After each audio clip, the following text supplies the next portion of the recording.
there's working out and there's training. Working out is like on the basis of a specific like day. Like you go to the gym, you do whatever you do, that's your workout, right? A lot of the benefit of that said workout would be feel better.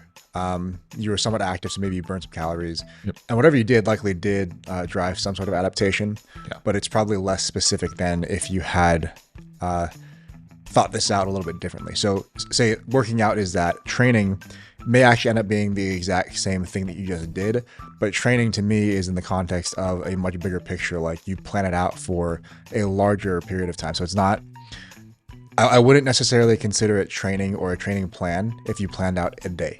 Okay. Maybe if you plan out like multiple training days and figure out how they fit together, or don't maybe. Yep.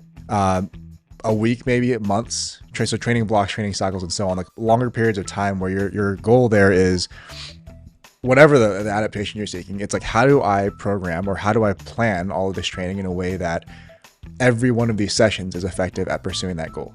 Because figuring out what to do on a like one singular day is actually quite easy. Yes. For whatever the adaptation, if you know what the adaptation is that you're seeking, and you say like, just for this day that I'm here at the gym for these 2 hours or whatever it is, that's very easy to figure out how to drive that change. It's much harder to do that where it's like every one of the next 20 workouts are all effective. Yes. Frequently people will, I mean, on either end, maybe you overshoot, you do more work than you need to, or it's harder work than you need to do. On the other end, maybe it's not hard enough, right? But doing it in the context of like, here's all of these things that I'm planning together, that is probably the best way to ensure the continuity of your progress, where it's not just, here I have an effective session today and then another one 3 weeks from now, but I have 7 sessions between. Yeah. It's again comes back to that idea of maximizing the result or the outcome of the same amount of effort. Like if you're going to be there anyway, you might as well devote enough thought to make sure that you are getting the most out of that effort at that time. Yeah.